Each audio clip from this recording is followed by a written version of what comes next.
আজকের এপিসোড সালাউদ্দিন সাহেবের নিয়া। উনি বিএনপির সবচেয়ে গুরুত্বপূর্ণ নেতা, মানে দ্বিতীয় প্রধান নেতা বলা যাইতে পারে, অপেক্ষাকৃত তরুণ নেতা। সারা দেশের মানুষের আগ্রহ আছে কলে সালাউদ্দিন সাহেবের বিষয়ে। আমার আছে, হ্যাঁ, আমার ওনার খুব পছন্দই হয়। কেন হয় বলি। প্রথমত, উনি দারুণ সুদর্শন একজন মানুষ। বাংলাদেশের পলিটিশিয়ানদের মধ্যে এমন সুদর্শন আর কেউ আছে কিনা আমার জানা নাই। পলিটিশিয়ানদের বাদ দেন, বাংলাদেশের নাগরিকদের মধ্যে এরকম সুদর্শন পুরুষ খুব কমই পাওয়া যাবে। ওনার বয়স মনে হয় 62-63 এরকম হবে, কিন্তু দারুণ রিজু একহারা ফিগার, দারুণ ফ্যাশন সচেতন। পাঞ্জাবির উপরে যে কোটিটা পরেন না, সেটা খুব এক্সক্লুসিভ করে মনে হয় উনি ডিজাইন করেছেন, আর কোথাও দেখবেন না। নিজে ডিজাইন করেছেন, আমি শিওর। ভবিষ্যতে সালাউদ্দিন কোটি হিসেবে এটা পরিচিতি পাইতে পারে। এগুলো তো গেল প্রশংসার দিক। উনি রূপালী পর্দার সেলিব্রিটি হইলে এই কথাগুলো এনাফ ছিল, কিন্তু উনি রাজনীতিবিদ, বাংলাদেশের প্রধান দলের বলা যায় দ্বিতীয় প্রধান রাজনৈতিক ব্যক্তি। তাই উনার যে কোনো আচরণ, যে কোনো ইতিহাস আমরা একদম মাইক্রোস্কোপের নিচে ফেলা দেখব। আমরা উনার সাম্প্রতিক ঔদ্ধত্য নিয়ে শুরু করতে পারি। দেখেন, একটু লক্ষ্য করেন, সিনিয়রদের প্রতি ওনার ন্যূনতম একটা সম্মান বোধ নাই। এখনই যেন দলের মহা কিছু হয়ে গেছে, মঈন খানকে বক্তব্য দিতে থামাই দিল। পদত্যাগের ব্যাপারে আমরা লিখিত বক্তব্যে জানিয়েছি, আগেও জানিয়েছি। নিরাপত্তা উপদেষ্টা এবং আর দুইজন ছাত্র উপদেষ্টা যাদের কারণ আগেও জানিয়েছি। নিরাপত্তা উপদেষ্টা এবং আর দুইজন ছাত্র উপদেষ্টা যাদের কারণ আগেও জানিয়েছি। নিরাপত্তা উপদেষ্টা এবং আর দুইজন ছাত্র উপদেষ্টা যাদের কারণ। তারপরে মঈন খান বক্তব্য দিচ্ছেন, এটা ওনার সহ্য হইল না, উনি চলে গেছেন। দেখেছেন, দেখেন। যে তিনটি বিষয় নিয়ে আমরা কথা বলেছি আপনারা শুনেছেন, সংস্কার, বিচার এবং নির্বাচন। আমরা স্পষ্ট ভাষায় বলেছি উনার নিজের দলের সিনিয়রদের যিনি সম্মান দেন না, উনি দেশের সাধারণ মানুষকে সম্মান দিবেন কিভাবে? আবার ওনার বক্তব্যের টোন দেখেন, মনে হয় ধমকায় ধমকায় কথা বলতেছেন। নিরাপত্তা উপদেষ্টা এবং আর দুইজন ছাত্র উপদেষ্টা যাদের কারণে এই সরকারের নিরপেক্ষতা ক্ষুণ্ণ হচ্ছে, তাদেরকে বাদ দেওয়ার জন্য আমরা আজকেও লিখিত বক্তব্য আমরা দিয়েছি। সেই আশ্বাস ওনারা দেখবেন, আমরা আমাদের বক্তব্য দিয়েছি। আবার পাশাপাশি আমির খসরু মাহমুদের বক্তব্য দেখেন, নম্র বিনয়ী ভাবে বলতেছেন, তাই না? দেখেন, আমি একটু বলি, মূলত সংস্কার এবং বিচার, নির্বাচন, এই তিনটার উপর আলোচনা হয়েছে। তো সালাউদ্দিন সাহেবের টোন দেখেন, আবার দেখেন। নিরাপত্তা উপদেষ্টা এবং আর দুইজন ছাত্র উপদেষ্টা যাদের কারণে এই সরকারের নিরপেক্ষতা ক্ষুণ্ণ হচ্ছে, তাদেরকে বাদ দেওয়ার জন্য আমরা আজকেও লিখিত বক্তব্য আমরা দিয়েছি। মনে হয় ধমকাইতেছেন। উনার ধমকানের কেউ তো দে, হ্যাঁ তো দে না। হ্যাঁ, সে বলে সুপুরে সরাইলে সাংবিধানিক সংকট তৈরি হবে, আর প্রফেসর ইউনূস পদত্যাগ করলে জাতি নাকি বিকল্প বেচা নেবে। মানে সুপুর কোনো বিকল্প নাই। হাসিনার যেমন বিকল্প ছিল না, সুপুরে বিকল্প নাই। যাই হোক, এটা আওয়ামী লীগ বললে তো মানা যাইতো, এটা বিএনপি বলে যে সুপুর কোনো বিকল্প নাই। কোন লেভেলের বেদবি দেখেন। সালাউদ্দিন সাহেবকে নিয়ে কয়েকটা প্রশ্ন উঠছে বলে, খুব গুরুতর প্রশ্ন, যেটার জবাব ওনারে দিতেই হবে, বিএনপিকেও দিতে হবে। কারণ বিএনপি ক্ষমতায় যাইতে চায়, সরকার গঠন করতে চায়, এবং বিএনপির মুখপাত্র সালাউদ্দিন সাহেব। আলাপ উঠিছে যে সালাউদ্দিন সাহেবের পোলা এস আলমের অফিসে বসতেছে। এই ব্যাপারে সালাউদ্দিন সাহেবের বক্তব্য কি? এস আলমের সাথে সালাউদ্দিন সাহেবের সম্পর্ক কি? এটা না একটা ব্যাখ্যা দেশবাসী জানতে চাইতে পারে। সারা দেশে একটা ধারণা প্রবল, সালাউদ্দিন সাহেব শেখ হাসিনার ক্যাশিয়ার, দুর্বৃত্ত অলিগার্ক এস আলমকে, তার বাণিজ্যিক সাম্রাজ্যকে প্রোটেকশন দিতেছেন। সালাউদ্দিন সাহেবের স্পষ্ট বক্তব্য দেওয়া উচিত, বিএনপির স্পষ্ট বক্তব্য দেওয়া উচিত। সালাউদ্দিন সাহেব যখন ধরা পড়ছিলেন, গুম হয়েছিলেন যে বাসায়, ওইটা এস আলমের একজন কর্মচারীর বাসা ছিল। অদ্ভুত ব্যাপার না? ফিরে আসলেন, যে গাড়ি চললেন সেটাও একজন এস আলমের গাড়ি। সালাউদ্দিন সাহেব গুম কমিশনে জবানবন্দি দিচ্ছেন, এটা সত্য। গুম কমিশন একটা ফ্যাক্ট ফাইন্ডিং কমিশন। এখানে জবানবন্দি দিলে গুমের বিচার হবে না। গুমের বিচারের জন্য আন্তর্জাতিক অপরাধ ট্রাইব্যুনালে অভিযোগ দায়ের করতে হবে। সালাউদ্দিন সাহেব আন্তর্জাতিক অপরাধ ট্রাইব্যুনালে কোনো অভিযোগ জমা দেন নাই, আজকা পর্যন্ত জমা দেন নাই। এটা নিয়ে ইলিয়াস বলছিল, ইলিয়াসকে কি গালাগালি সবাই। ইলিয়াস তো ভুল বলে নাই। সালাউদ্দিন সাহেবের গুমের বিচার হোক, উনি ট্রাইব্যুনালে অভিযোগ দায়ের করেন। উনি কেন করেন নাই এখনো পর্যন্ত অভিযোগ দায়ের, এই প্রশ্ন ওনাকে করাই যায়, এবং রাজনৈতিক নেতা হিসেবে এটার জবাব ওনাকে দিতেই হবে। এবার আসি ওনার গুম হওয়ার পরের ঘটনা নিয়ে।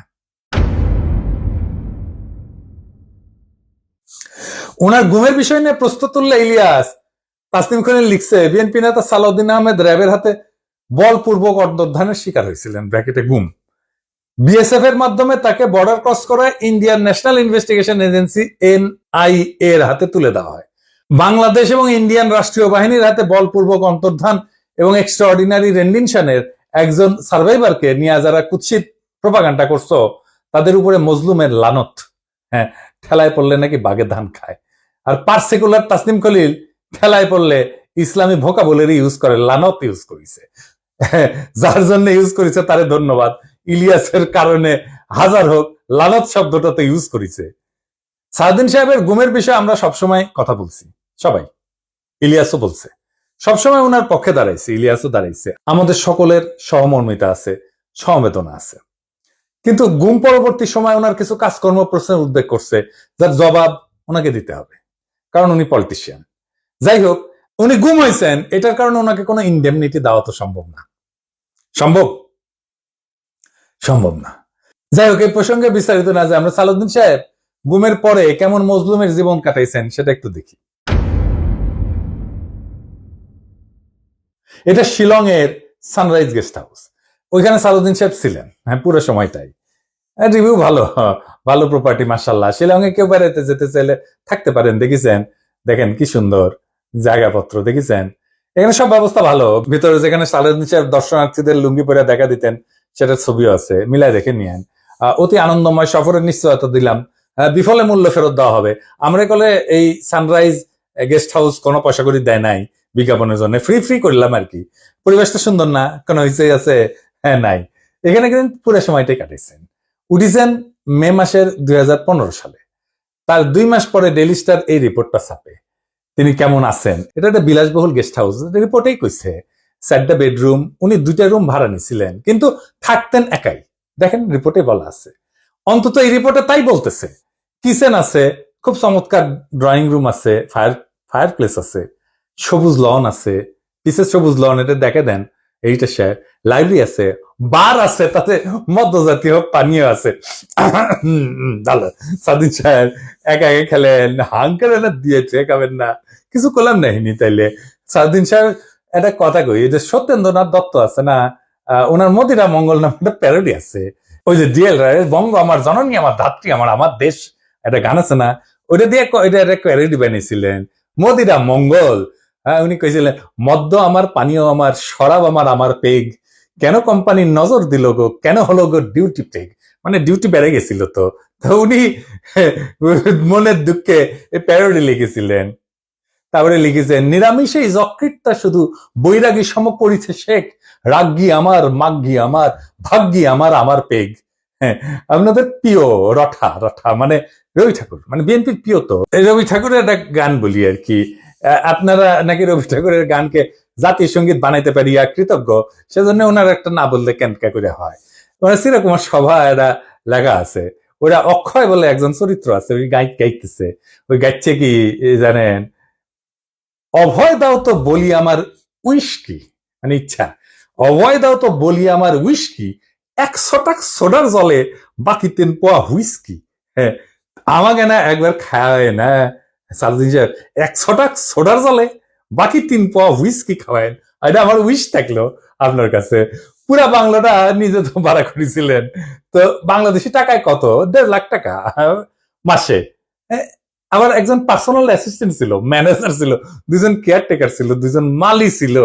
একটা হাইলি সিকিউরিড এরিয়া, কাছেই এয়ারফোর্সের অফিস, আর কয়া হয়েছে একটা গোয়েন্দা সংস্থার অফিস। আমরা ধারণা করি এটা রয়্যাল অফিস। কে রাখলো ওখানে ওনাকে? উনি অনুপ্রবেশের দায়ে গ্রেপ্তার হয়েছিলেন। উনি তো চাকরি করতেন না ইন্ডিয়াতে, উনি ইন্ডিয়াতে রাজনৈতিক আশ্রয় পান নাই। ওনার এই সুপার ফ্যাবুলাস লাইফস্টাইলের টাকা কে দিছে? টাকা কে দিছে? উনি আয় করেন নাই, তাহলে টাকা কি বাংলাদেশ থেকে পাঠানো হয়েছে হুন্ডি করিয়া? হুন্ডি আপনি করতে পারেন, এটা অর্থ পাচার না? এইগুলো লেজিট এবং বৈধ প্রশ্ন।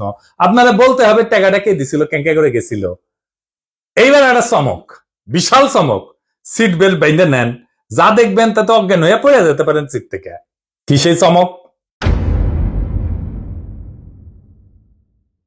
সালদিন সাহেবের সঙ্গে দেখা করতে গেছে কিছু লোক ওই শিলং এর বাংলোতে। তার মধ্যে ছবিতে ডাইন পেশে গালে হাত দিয়া বসে আছে ব্যক্তিটা কে? হ্যাঁ, ব্যক্তিটা গুরুত্বপূর্ণ, কারণ সালাউদ্দিন সাহেবের সাথে সকল মিটিং এ তার উপস্থিতি দেখা যায়। সে ঠিক ওই একই চেয়ারে বসে এইটা সাহেব আপনি দুইটা ছবি পাশাপাশি দেখান না। দেখেন দুই সময়ের ছবি কলে দেখা করতে এসছে, তারাও ভিন্ন কলে। হ্যাঁ, সাউদ্দিন সাহেব এক ছবিত লুঙ্গি পরে আছে আর এক ছবিত পায়জামা পরে আছে, দেখেছেন। কিন্তু ওই বান্দা ঠিকই একই আছে ওই চেয়ারে। কে সে জন তার নাম কি জানেন? তার নাম বিপ্লব পার্থ। চট্টগ্রামে তাকে সবাই চেনে, আওয়ামী লীগের একজন লেসপেন্সার, আওয়ামী লীগের একজন কর্মী এবং ভারতীয় এজেন্ট হিসেবে। আওয়ামী লীগের 15 বছর পুরোটা সময় দাপটের সাথে জীবনযাপন করে গেছেন। ছিলেন চট্টগ্রাম মহানগর আওয়ামী লীগের সাধারণ সম্পাদক আজম নাসির উদ্দিনের অন্যতম ডাইন হাত। আজম নাসিরের অনলাইন একটা পোর্টাল ছিল, তার নাম ছিল জয় নিউজ। জয় নিউজের সাংবাদিক হিসেবে দীর্ঘদিন কাজ করেছিল এই বিপ্লব পার্থ, মাশাআল্লাহ। কিন্তু এইসব পরিচয়ের বাইরেও তার একটা বড় পরিচয় আছে। বিপ্লব পার্থর মূল পরিচয়, সে ইসকনের চট্টগ্রাম বিভাগের মিডিয়া সেলের সমন্বয়ক। হ্যাঁ, সমন্বয়ক না, সমন্বয়ক। হ্যাঁ, এটা আবার গৌরবে ফেসবুকে ঘোষণা দিয়ে প্রচার করেছিল সে। চট্টগ্রামে চিন্ময় ইস্যুতে সবচেয়ে বেশি যে লোকটা সক্রিয়, সেটা হইতেছে বিপ্লব পার্থ। দেখেছেন মিছিলে, দেখেছেন। আজম নাসিরকে দ্বিতীয়বার চট্টগ্রাম সিটি কর্পোরেশনের মেয়র নির্বাচনের জন্য মনোনয়ন পাওয়া দেওয়ার জন্য ওই নাকি অমিত শাহর কাছে নিয়ে গেছিল আজম নাসিরকে। আওয়ামী লীগ সরকারের আমলে বিপ্লব নাকি 60 বারের বেশি ইন্ডিয়া সফর করেছে। গর্ব করে কইতো, সব জায়গায় প্রচার করতো। আর এই সমস্ত সফরের নাকি বেশিরভাগই ছিল সরকারি সফর। তার পাসপোর্ট যাচাই করা হোক, তার প্রমাণ মিলবে। ইমিগ্রেশনে খোঁজ নেন, দেখেন কয়বার গেছিল।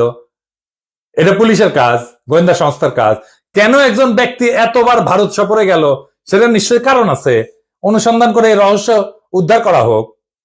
এতদিন আওয়ামী লীগ হইলেও, এত সাজলেও, আওয়ামী লীগ সাজলেও 5ই আগস্টের পর হঠাৎ কইরা রূপ বদল করে বিএনপি হয়ে গেছে। সব প্রোগ্রামে যায় বিএনপি। একসময় সাংবাদিকতা করলে এখন পুরোপুরি বেকার করে এবং কাজ করে না। তো শোনা যায় আর কি যে ওক নাকি রয় ঢুকাইছে বিএনপির মধ্যে এবং বিএনপির সমস্ত তথ্য ভারতে পাচার করার জন্য। এমন একজন বিতর্কিত সেন্সিটিভ লোক ফ্যাসিবাদী সরকারের সময় কয়েকবার দেখা করছে সালাউদ্দিন সাহেবের সাথে। কি কারণে?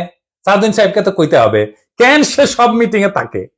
5ই আগস্টের পর বিপ্লব পার্থ শেল্টার হইতেছে, গডফাদার হইতেছে বিএনপির আরেক স্থায়ী কমিটির সদস্য আমির খসরু মাহমুদ চৌধুরী।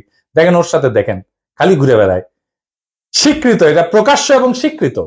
অথচ গত 15 বছরে ছাত্র দল এবং যুব দল করা হিন্দু সম্প্রদায়ের প্রচুর লোক আছে চট্টগ্রামে, তারা কাছে ভিড়তে পারে না আমির খসরু মাহমুদের। তাদেরকে বাদ দিয়া লীগের দালাল ভারতীয় এজেন্ট বিপ্লবকে জন্মাষ্টমীর নাম দিয়া চট্টগ্রামের রাজনীতিতে থিতু করার চেষ্টায় মরিয়া খসরু এবং সালাউদ্দিন চক্র। ছবিতে দেখেন বিপ্লব পার্থ মোদির সাথে ছবি, দেখেছেন? মোদির সাথেও ছবি, সালাউদ্দিনের সাথেও ছবি, ইসকনের চিন্ময়ের সাথে ছবি, ইন্ডিয়ান হাই কমিশনের সাথে চট্টগ্রামের বিভিন্ন ইভেন্টের ছবি। এবার বুঝেছেন তো আমির খসরু কেন অমিত শাহের সামনে জুলকাপ্পর নাম করতে যায়? কানেকশন বুঝেন? আমির খসরু, সালাউদ্দিন, ইসকন সব বরাবর। আর একটা ইস্যু আছে, সেটা হইতেছে মরাল ইস্যু। আমার স্কুলে বড় ভাই ডাক্তার ফিরোজ খুব ভালো ছাত্র ছিলেন। ডাক্তারি শেষ করিয়া উনার ক্যারা উঠেছিল, উনি পলিটিক্স করবেন। খালেদা জিয়ার অ্যাসাইনমেন্ট অফিসার ছিলেন, খুব দাপুটে নেতা ছিলেন বিএনপির। শুনতাম উনি নাকি দুর্নীতি করে ফাটাই ফেলিছে। হ্যাঁ, তারপরে শুনি 1/11 পর অস্ট্রেলিয়াতে গেছে। একটা ছোট্ট ঘরে 2 মেয়ে সহ পুরা পরিবার নিয়ে থাকতেন। ওই একই ঘরে থাকা, ঘুমানো। নিজে নাইট গার্ডের চাকরি করেছেন ডাক্তার হইয়া। হারিস চৌধুরী সিলেটের জমিদার বংশের ছেলে ছিল। রাজনীতি করে এসে সব হারিয়েছিলেন। 1/11 পরে থাকতেন পান্তপথে, খুবই দিনহীন ভাবে, পরিচয় লুকায়। মারাও গেছেন পরিচয় লুকায়। বেওয়ারিশ হিসাবে তাকে দাফন করা হয়েছিল। নিরাপত্তার কারণে পেট চালানোর জন্য চাঁদনি চকে কাপড়ের দোকানে কর্মচারীর কাজ করতেন। সেরা পাঞ্জাবি পরতেন, রিক্সায় চড়ার পয়সা ছিল না, হাইটে যেতেন। মির্জা ফখরুল নিজেই বলছেন, এই আওয়ামী লীগের আমলে বিএনপির নেতা কর্মীরা বাড়ি ছাড়া হয়ে ঢাকায় এসে রিক্সা চালায় উনি কান্দিছিলেন, ফ্যাস ফ্যাস করে কান্দিছিলেন। আর আপনি সালাউদ্দিন সাহেব রাজার হালে থাকেন, শিলংয়ে লজ্জা লাগে না সালাউদ্দিন সাহেব? আপনার ভারতে থাকার টাইমে সকল খরচা কিভাবে করেছেন জাতিকে জানাইবেন। ইসকনের সাথে আপনার কি সম্পর্ক সেটাও জানাবেন। জাতির এটা জানার অধিকার আছে। 1975-এ সোহরাওয়ার্দীর বডিগার্ড জয় বাংলা হয়ে যাওয়ার পরে বেশ কিছু বছর কাটাল রানী ইন্ডিয়াতে ছিল। সেখান থেকে বাংলাদেশে ফিরে আমাদের উপরে স্টিম লোডার চালাইছে ফ্যাসিবাদের ছাদ দিয়ে, আবার ভারতে পালায় গেছে। অনেকে বলে হাসিনা পালায় যাওয়ার পরে সালাউদ্দিন নামের এই বিএনপির নেতাকে ভারত বাংলাদেশে পুশব্যাক করে দিছে। এতদিন আসতে পারেননি উনি, তারপরে 1 সপ্তাহ যায়নি হাসিনা পড়ছে উনারে পেটে দিল, আগে পাঠাচ্ছিল না। কাকতালীয় ভাবে জীবনের বড় একটা সময় হাসিনার চেয়েও বেশি সময় ভারতেই ছিলেন। তো এই সালাউদ্দিন সাহেব ইদানিং হাসিনার মতো উদ্ধতভাবে কথাবার্তা বলা শুরু করেছেন। সামনে ওনাকেও সম্ভবত আমরা হাসিনার প্রতিবেশী হিসেবে ভারতে দেখতে পাবো। মাশাআল্লাহ। সালাউদ্দিন সাহেব, মানুষ আপনারা ইন্ডিয়ান মাল বলে, আপনি শুনেন না, কিন্তু ক্যামেরা ঠিকই শুনে। এই যে দেখেন, আপনারা কয় ইন্ডিয়ান মাল আসিছে।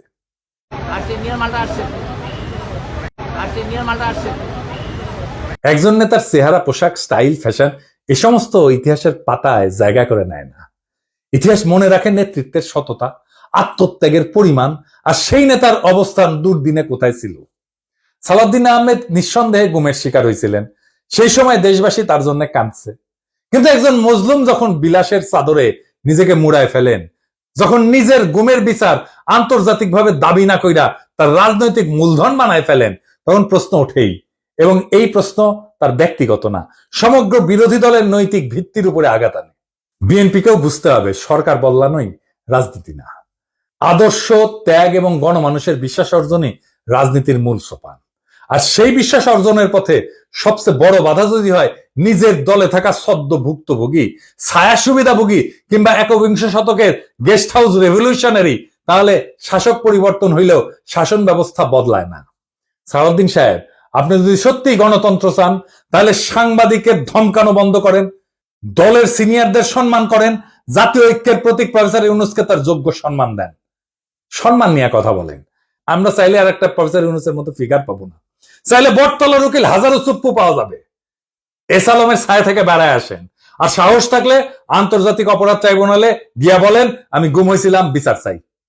কারণ মানুষ আর একজন হাসিনা খুঁজতেছে না, তারা খুঁজতেছে এমন একজন নেতা যে প্রহসনের মুখোশ পইরা ট্র্যাজেডিকে উপহাস করে না। মানুষ ইতিহাসের পুনরাবৃত্তি চায় না, তারা ইতিহাস বদলাইতে চায়। তাই সিদ্ধান্ত আপনার সালাউদ্দিন সাহেব, আপনি ইতিহাস হবেন না আর একটা ব্যঙ্গাত্মক পুনরাবৃত্তি হবেন। আপনি বিশাল নেতা, আমরা অতি ক্ষুদ্র পিঁপড়া, কিন্তু মহাকালে যখন আমরা কেউই থাকবো না, সেই সময় এই ভিডিও থাকবে, প্রশ্নগুলো থাকবে, ইতিহাস জানবে। কেউ কেউ প্রশ্ন জারি রাখছিল, কেউ কেউ সবকিছু মেনে নেয় নাই। এইভাবে জাতি চ্যালেঞ্জ করবে সেই দলটাকে যারা আগামী সরকার গঠন করতে চায় একটা রক্তাক্ত বিপ্লবের পরে, যে বিপ্লবের আকাঙ্ক্ষা ছিল ভারতীয় আধিপত্যবাদ মুক্ত একটা দেশ। সেই দেশে যদি আবারও কারো ছায়ায় আসে সেই পুরনো ভারতীয় শকুন, সেই দলকে, সেই ব্যক্তিকে রুখে দেওয়া প্রত্যেক দেশপ্রেমিক বাংলাদেশের কর্তব্য। ইনকিলাব জিন্দাবাদ।